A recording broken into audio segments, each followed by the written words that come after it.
and pluralism, and ensuring equal treatment of Israel within the family of nations. We have 24 offices in the United States, 13 overseas offices, including a new office that just opened up last month in Abu Dhabi, and 37 international partnerships. So I have a PowerPoint presentation, but Alexa, I believe, is supposed to be controlling this PowerPoint presentation.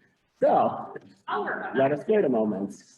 So today I'm going to talk about Judaism, the Jewish community, anti-Semitism, and particularly the rise of anti-Semitism within the past few years in the United States and around the world, and what we can do as a community here at home. So just one moment for everybody online.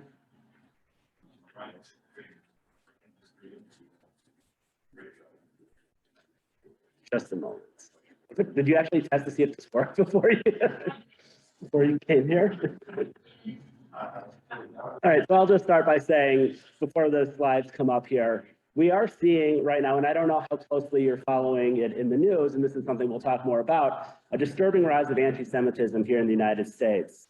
And Jewish communities in the United States are very concerned, frightened, and seeking solutions. And I want to get more into, as we talk more about the Jewish community as to what it is, who Jews are, and the rise of anti-Semitism, I want to quote one historian, Jewish American historian, Jonathan Sarna, who says that while America has not always been, has always been heaven for the Jews living in the diaspora, it's the furthest thing from hell that they've ever known. So I think that's important to keep in mind as we talk about the rise of anti-Semitism in this country, as we will have seen it around the world. We'll talk more about it, that's a very true statement. So every year, the American Jewish Committee does a report on the state of anti-Semitism in America, which contains two parallel surveys, which are very interesting. One is, you can go ahead. Okay, perfect. Two parallel surveys, which are very interesting. One is what the American Jewish population thinks about anti-Semitism and what the general population thinks about anti-Semitism, and the results are often very divergent. So 1 in 4 American Jews in the past year, in 2021, was a target of anti-Semitism over the past 12 months. And by that, I mean, it could be online comments, it could be just comments on, it's not like physical violence necessarily, but some sort of anti-Semitism in the past 12 months. The FBI hate crime statistics report that the Jewish community is about 55 to 60% of all religiously biased hate crimes in the United States. Now, for those of you who don't know, there aren't that many actual Jews in the United States. The Jewish community in the United States is about 2% of the population. So it's about 6 million Jews roughly in the United States, and yet 58% of all religiously biased hate crimes in the United States are directed toward the Jewish community. And that's pretty consistent over the number of years in terms of percentages. It's usually about half toward the Jewish community. The Jewish community is very worried about anti-Semitism, and we'll talk more about later, but 82% of American Jews are very worried about anti-Semitism and have seen and believe it's increasing over the past 5 years. Can everyone hear me okay? Okay, good. While 82% of the American Jewish community believes anti-Semitism has increased, only 44% of the general population in the United States sees that similar increase. And what I think is actually the most disturbing statistics is that in the past 12 months in 2021, 40% of American Jews have changed their behavior at least once out of fear of anti-Semitism. So that could be concealing a Star of David, necklace. It could be avoiding an event, not going to synagogue, something like that, out of some sort of fear of anti-Semitism. And I think that's something that we really need to be cognizant of. Okay, next slide. All right, so these are just some headlines of the past year. CNN, American Jews are terrified amid rising anti-Semitic attacks. Anti-Semitism is 58% of all religious hate crimes in the United States. So you get the general sense of the general climate in the United States. Keep going. As I said, Jews account for 58% of all religiously biased hate crimes in the United States last year, but that 58% is about 8.3% of all U.S. hate crimes. Again, Jews are only 2% of the population in the United States, but 1/12 of hate crimes in the United States are directed toward Jews. So it's a very outsized margin that we see attacking Jews here in the United States. And again, those stats aren't necessarily, the incidents have been rising in certain years, certainly since about 2016, but the percentages is about the same. It's been about 50 to 60% of hate crimes in the United States are toward Jews. Okay, so why now? Why is this important? And there's a whole number of reasons, and each one of these could be a book in itself of why we've seen a rise, not just in anti-Semitic hate crimes, but hate crimes in general. As we've seen Asian hate crimes on the rise, we've seen hate crimes toward blacks on the rise. We can go down the list. I mean, this is a whole another discussion, but social media, political polarization, the rise of conspiracy theories in the United States, fading confidence in government and liberal democracies, all of this, the mainstream of extremism, all of these are factors in what we're seeing in terms of rising the rising climate of hate in this country and really around the world in Western society as well. It's not necessarily unique to the United States, but we really need to be cognizant of that, and I think we need to be also holding a lot of our politicians on both sides of the aisle accountable for the things that they say, the people they associate with, and that sort of thing. And lastly, I will say the last two on here, the growing weaponization of the Israeli-Palestinian conflict is another. We see hate crimes, especially in the West, Western Europe and the United States, really spike. If there's some sort of conflict going on in Israel with Israel and its neighbors or Israel and the Palestinians, you see a massive increase and spike in attacks, not just in anti-Israel attacks, but attacks on the Jewish community, which we'll talk more about, is holding Jews responsible collectively for the state of Israel, for actions of Israel, is another form of anti-Semitism, which we could talk more about later on. And the last one is COVID-19. With conspiracy theories, there's no shortage of conspiracy theories around that, Jews are responsible for COVID-19, the Jews are spreading COVID-19. A lot of these conspiracy theories, we can date back to the Black Plague, Jews watering the wells to kill Christian children. We can go on, and we'll talk more about that. But a lot of these are the same type of conspiracy theories that have been going on for centuries and millennia. All right, Alexa, I'm sorry. So violent anti-Semitic incidents in the United States. Well, I said anti-Semitic attacks or incidents in the United States aren't anything new.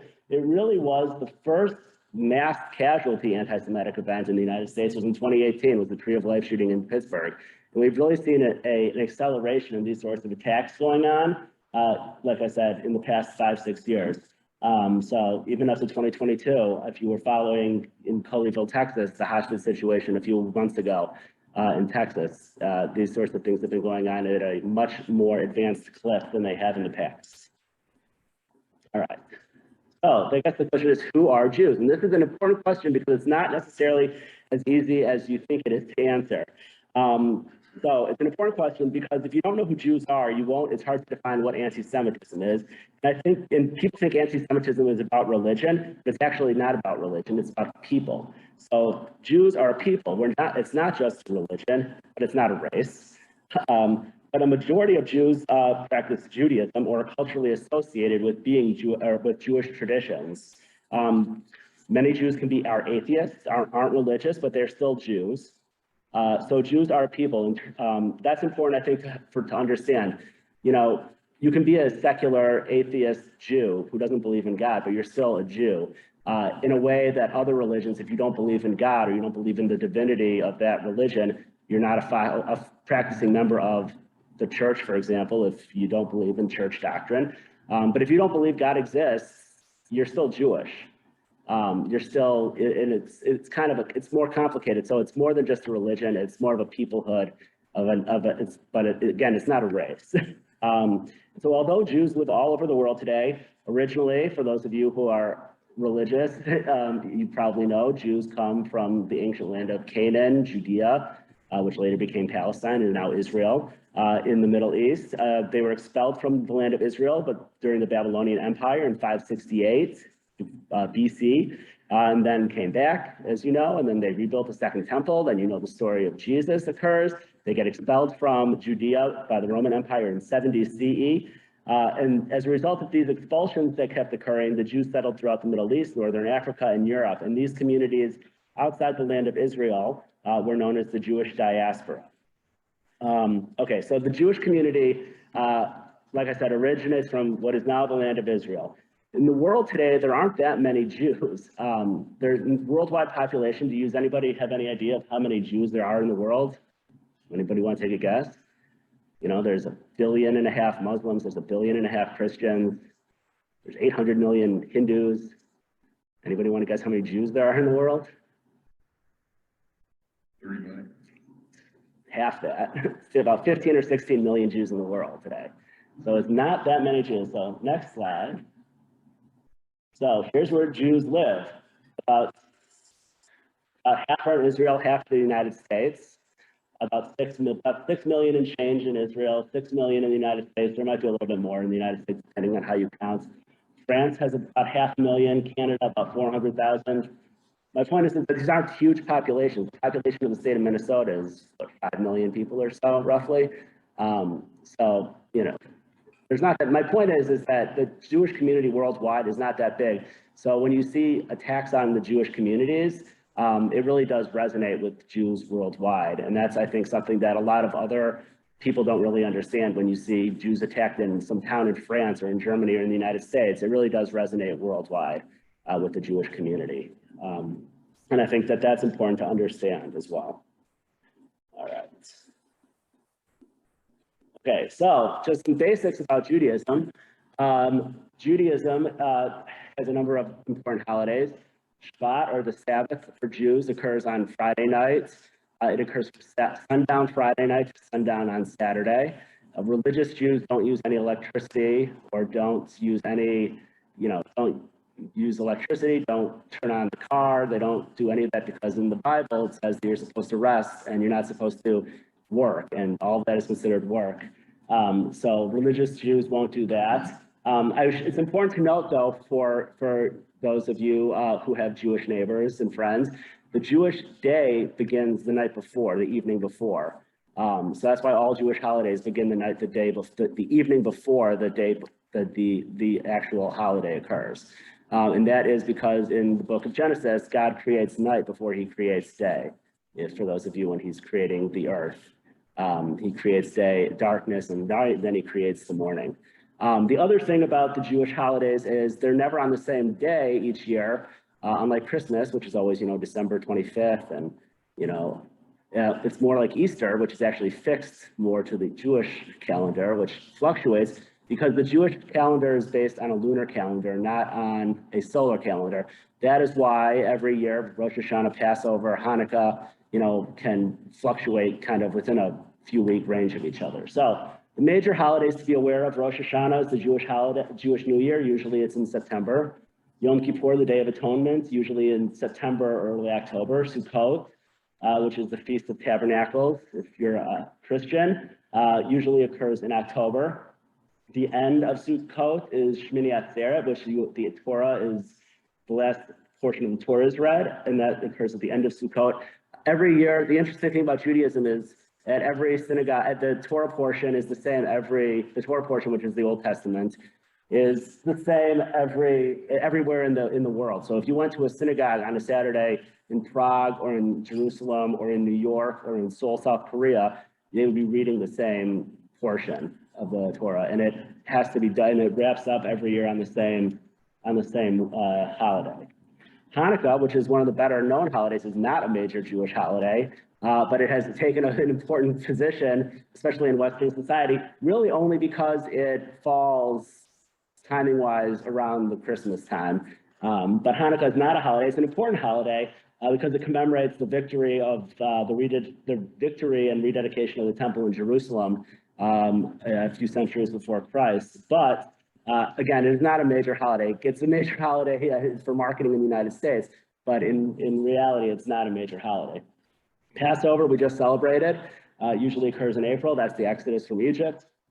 Shavuot, which is coming up in a few weeks, represents the giving of the Torah, the Ten Commandments to Moses on Mount Sinai, and that occurs 7 weeks after Passover ends. That's the 7 weeks that Israelites are in the desert, wandering before they get to Mount Sinai. And then, of course, Bar and Bat Mitzvahs, which I'm sure many of you have attended, is really an opportunity for Jewish boys and girls to become full members of the religion. And with that comes certain, responsibilities and rights. Usually, for boys it's 13, for girls usually it's 12. Although I don't know if it's still doing that. It used to be younger, but all right, next.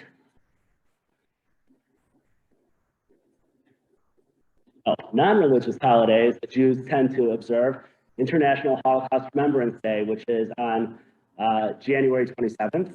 That's the day that Auschwitz was liberated. Yom HaShoah, which is also Holocaust Remembrance Day, but different kind. It's kind of a national memorial day. Just actually was last week, usually falls in late April or early May. And that corresponds with the Warsaw Ghetto Uprising, but it's fixed to the Hebrew calendar, so it fluctuates every year from year to year. Yom HaZikaron, which is memorial, basically an Israeli Memorial Day. It was actually yesterday. It was May 3rd and 4th. And that is a commemoration of victims in wars of Israel and victims of terrorist attacks. And then Yom HaAtzmaut, which is Israel Independence Day, which is May 14th in the English calendar, but in the Hebrew calendar corresponds with today, which is May 5th. So that was Israel Independence Day today was in Israel. So now we can talk a little bit more. First of all, are there any questions? Should we do questions? No, let's keep going. No. Does anybody have any questions? Yes. Sorry, I would repeat yourself, but I was once told that I should not toss up. Like I should not say Jacob here is a Jew. That I should refer to him as Jewish. That I think is an overreaction by somebody. I mean, I would not find that at all offensive. Okay. Maybe somebody would. I don't think that's, I don't know about that. That's a little questionable. So, all right, what is anti-Semitism? So anti-Semitism, the definition that's widely accepted by over 30 countries, a number of states in the United States, a number of international football leagues, the National Council of Imams, and on, the city of Miami, state of Texas, the US State Department is this. It's a certain manifest perception of Jews which may be expressed as hatred towards Jews, rhetorical and physical manifestations of anti-Semitism are directed for Jewish or non-Jewish individuals and or their property, for Jewish communal institutions or religious facilities. So in the early 2000s, when anti-Semitism in Europe started to kind of resurge, the European Monitoring Center for Racism and Xenophobia worked in partnership with a number of groups, including AJC, to draft a definition of anti-Semitism, which you see behind us. And the main idea behind drafting a definition of anti-Semitism is that in order to fight something, you need to be able to define something. Without being able to define it, it makes it hard to actually combat it. So this has been the definition, like I said, that's been adopted by, I think, 32, 34 countries around the world, the US State Department, number of US states, international bodies as well. All right, let's keep going here. Okay, so as I was saying earlier, how much of a problem, if at all, do you think the below is for students, for Jewish students in college today? Anti-Semitism really comes in a few different ways at Jews today. It comes from the far right, which is, kind of your more typical anti-Semitic, like the KKK or Nazis or, what happened in Charlottesville. That's kind of happens. That's more of a classic anti-Semitism that most people see is happening. We're seeing more today coming from the far left, which is it's an interesting kind of more of a left-wing anti-Semitism, which can oftentimes kind of cloaks itself around Israel, but also kind of the insistence that Jews are white and should not be, and aren't really a persecuted group. So I think that's an important thing to understand as well. And then the anti-Israel campaigns such as the BDS, which we're not really going to get into right now, but it's important to understand that that really does wrap itself. You get a lot of anti-Semitism as well. Over the past 5 years, do you think that anti-Semitism in the United States has increased, stayed the same, or decreased? As you can see, the American Jewish community believes that you see a big disconnect here between the Jewish community and the general population. And I think one of the important things here to understand is that if you have Jews in your clubs, for example, they're seeing this rise in anti-Semitism, and it's very concerning to them. Even if it's something you're not necessarily seeing, it's, I think, important that you're cognizant of it and that you're aware of it, because it's something that we as the Jewish community are seeing. Okay. So the roots of anti-Semitism. Understanding anti-Semitism can definitely be something that we need to talk about. And like I said, it's called the world's oldest hatred, and it dates back to ancient times and stems from depictions going back. You could find anti-Semitism really stemming from depictions before, well, hatred of Jews certainly occurs before Christ, as you know, in the Bible. And one of the jokes that Jews have for their holidays, which we could have said when we had our holidays, is, what is the holiday about? And the joke is, they tried to kill us, they failed, and now let's eat. And so that is anti-Semitism, hatred of Jews before Christ. After Christ, you get into certainly as you get into medieval anti-Semitism, you get into a lot of the anti-Semitism that really focuses around deicide, which is the murder of God. So the next slide. Okay, so medieval anti-Semitism focuses on Jews in Christendom, and that's really in Christian Europe. And so in this situation, Jews were really seen as the other. They were really the only minority in Christian Europe, and thus seen as strange and dangerous. They lived separately. The first ghetto, the term ghetto that we all know today, the first terminology of the term ghetto is in Venice. That's where the Jews lived in the ghetto. The Jewish ghetto is the term ghetto, which has become synonymous with other things in Western society, is actually a term about the Jewish community in Venice. So they were forced to live separately, and there were many restrictions on them, what they could and couldn't do. They mostly couldn't own land. A lot of them couldn't go to school. They couldn't have professions. So that kept the Jewish communities in Europe very insular. Claims of deicide, that the Jews had killed Jesus, only strengthened those sorts of anti-Semitic tropes. Jews were blamed for the Black Death. There were a number of different blood libels that Jews were using Christian children to make the matzah, which is the crackers for Passover. These sorts of anti-Semitic beliefs occurred and were really reinforced throughout the Middle Ages in Europe. Next slide. So here you see the expulsion of Jews in Europe. This is obviously, it culminates in the Holocaust, which is, within the lifetime of people who are still alive. But Jews were expelled from pretty much every country in Europe at some point in the past 1,000 years. So England, 1290, France several times, the German land several times, Austria, Hungary, Italy, the Papal States, Spain, 1492, the Spanish Inquisition. So what you get with this is Jewish communities migrating quite a bit, but oftentimes a lot of them coalesce in what is now Poland, Russia, Ukraine, and you've got huge Jewish communities who are ultimately wiped out in the Holocaust or moved to the United States or Israel or elsewhere. But what you can see from this is that the Jewish communities of these countries, basically all of Europe, were never safe and never on the move. And so we talk a lot about the Holocaust, we talk a lot about the Spanish Inquisition, but it's important to remember in countries that are seen as enlightened liberal democracies now, France, England, Italy, that the Jews were expelled from those countries many times and subject to a lot of anti-Semitism over the years in those countries. And that's what really created huge concentrations of Jews in Eastern Europe by the 18th and 19th centuries. All right. Okay. Well, modern anti-Semitism, when the Jews, for those of you who get into a history lesson here, by the way, how are we on time, Alexa? Okay. As history evolved and we got into the Renaissance, we got into more of an Enlightenment stage, a lot of Jews became emancipated. Napoleon, for example, was one that emancipated the Jews and allowed the Jews to come back to France and have jobs.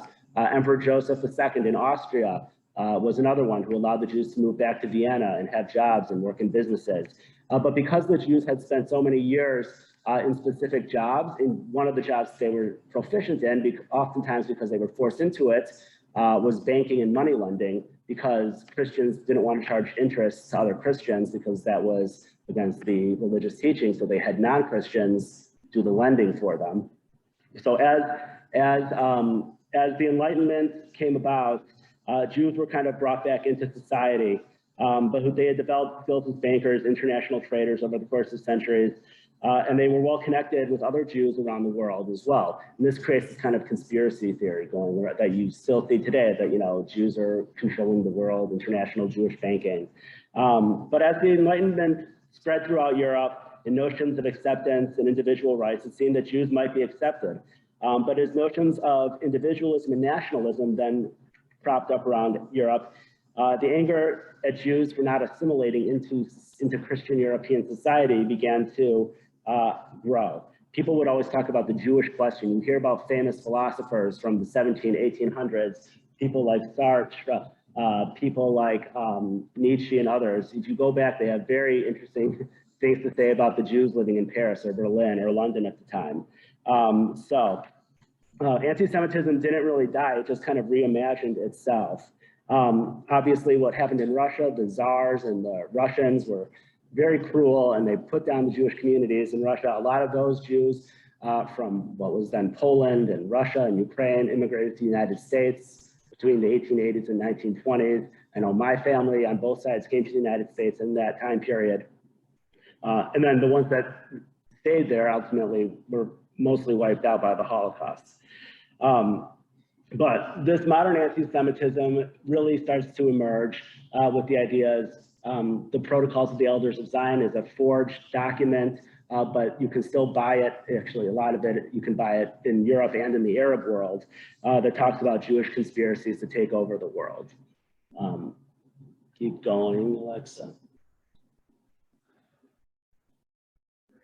So the question, is America different? The answer is yes, but not entirely different.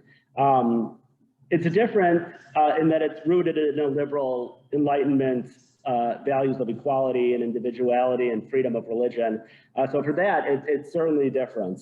And it has allowed Jews to kind of fit in and flourish in America in a way that's unique to any other country in history. But at the same time, there's certainly been anti-Semitism in the United States over the years.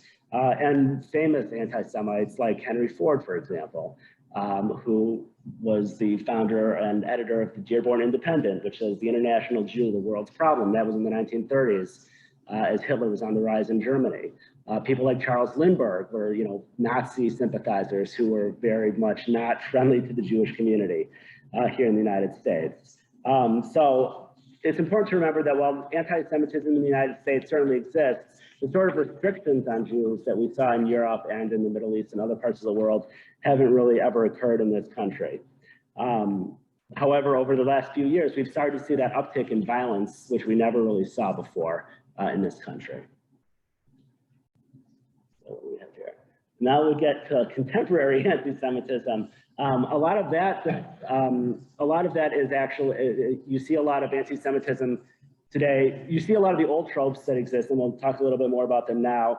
But a lot of contemporary anti-Semitism, you see a lot of anti-Israel discussions that morph very quickly into anti-Semitism, comparing Israelis to Nazis, for example, or holding the Jewish community responsible for actions of the Israeli government. A lot of that is what we've really started to see morph in the last half of the 20th century. As it became less fashionable after the Holocaust to become an overt anti-Semite, it kind of fell out of fashion at the last half of the 20th century. People found ways to kind of morph anti-Semitism in different ways and express it in different ways. And Israel, this was 2009 in Barcelona, has become kind of a whipping boy in that sense. So like things that you see in conspiracy theories right now, for example, are big with COVID, but the conspiracy theories about the Jewish community have gone back all the way to the Black Death. The conspiracy theories that Jews did 9/11, as you see here in 2019 in Tennessee, or this mural in London here about a Jewish cabal to take over the world. It's the same tropes over and over again, but they haven't gone away, even though they become less fashionable. They certainly are still around.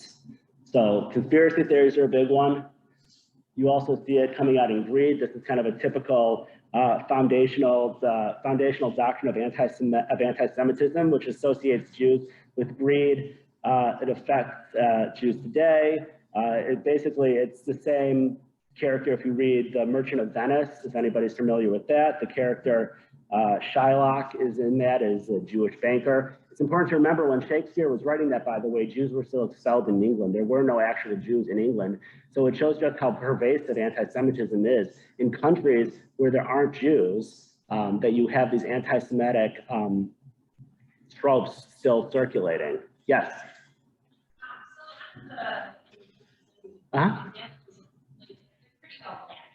Yeah. Mm-hmm. Yeah.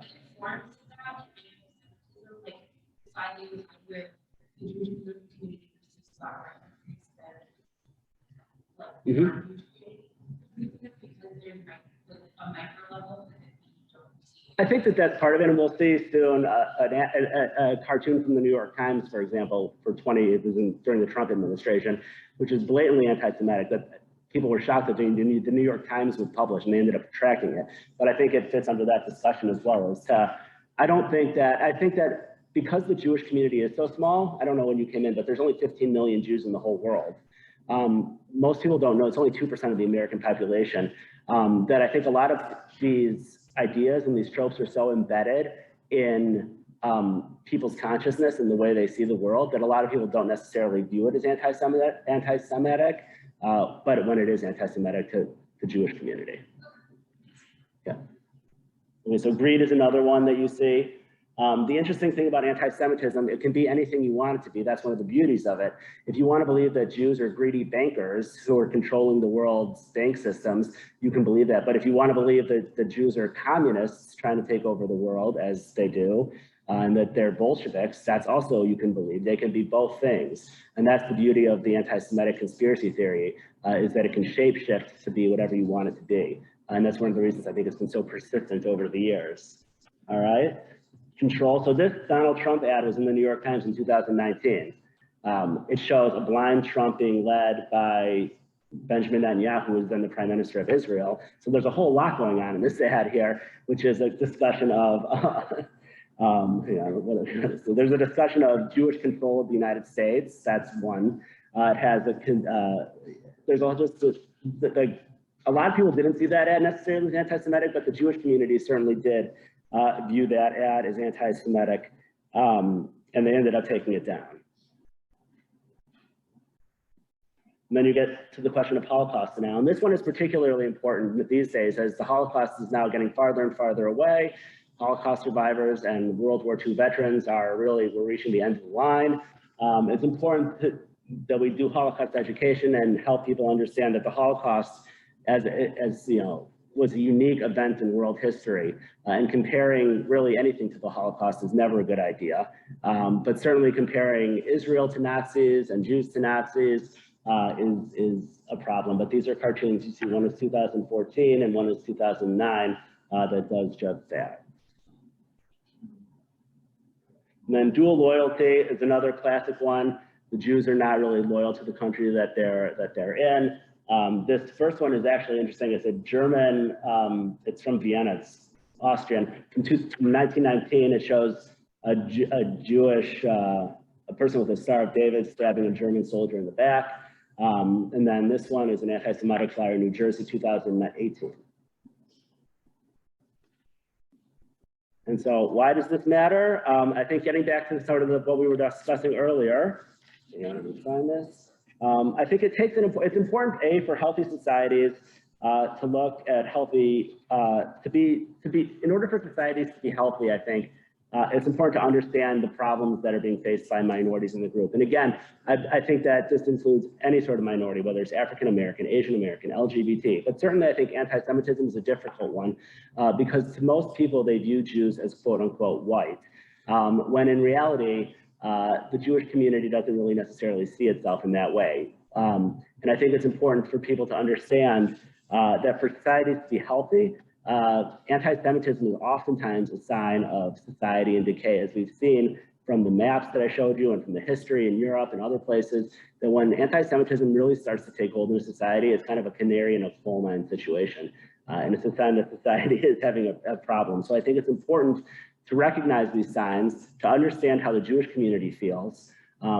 If you went to any synagogue any day of the week in this area, you'll find armed guards out front. So I think it's important to understand, if you go to a synagogue in Europe, you'll find it oftentimes behind a wall with an armed guard.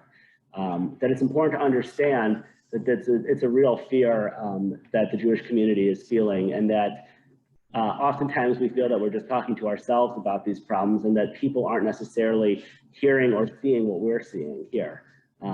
So that's why we should care. We all have Jewish members of our clubs, or probably some have Jewish members of our clubs. Like I said, there's not that many Jews in the world, but there's concentration certainly in the western suburbs here of the Twin Cities. And it's important to, I think, help people understand what's happening. So if something's going on in the Middle East, or if we're seeing these sorts of attacks at synagogues in Texas, like a few months ago, you know, it's important to check in on people and see how they're doing, because the Jewish community is really receptive and understanding what's happening right now, and paying attention to it. And so I think the whole goal here is to help you better understand the Jewish community, but also to understand kind of the fears and the angst being felt by the community at this time as well. So with that, I can take any questions.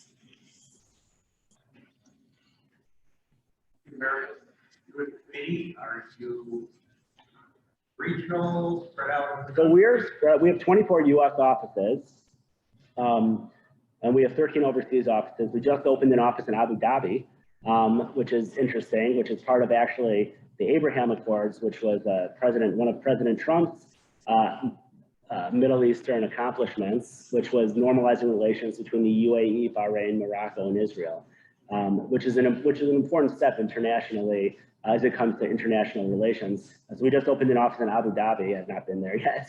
So we have 13 overseas offices, 24 U.S. offices, and 37 overseas partnerships with Jewish communities around the world.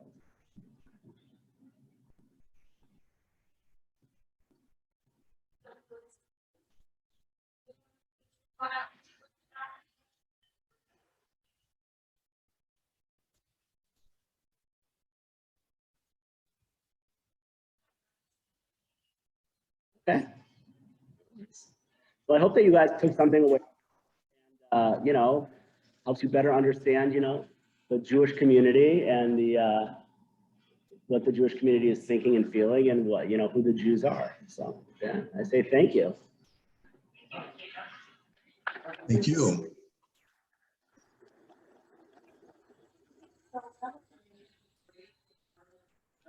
Who does? Okay. Huh? Oh, interesting. Mm-hmm. Oh, wow.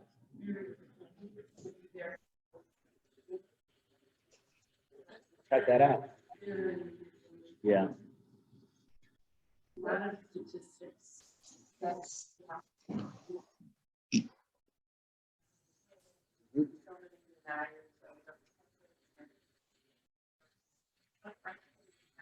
Yeah, no, I think it's so important, especially as, like I said, as we move in history away from World War II, that we keep our eye on the ball and remember that that sort of genocide isn't that far off in the past.